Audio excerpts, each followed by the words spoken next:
Common news सदैव सर्वांच्या सोबत।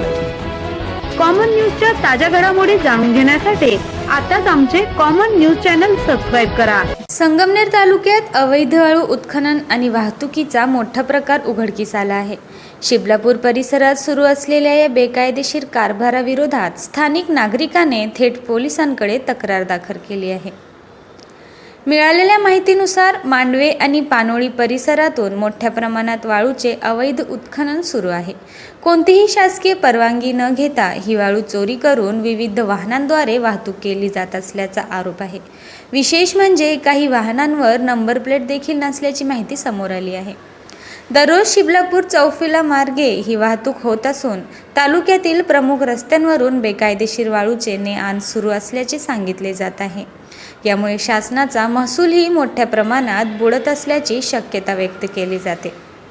या प्रकरणी संजय मुंतोडे यांनी आश्वी पोलीस ठाण्यात लेखी तक्रार दिली असून संबंधित अधिकाऱ्यांच्या भूमिकेवरही प्रश्नचिन्ह उपस्थित होत आहे। अवैध वाळू उत्खननावर प्रशासन काय कारवाई करणार हे पाहणं आता महत्त्वाचं ठरणार आहे।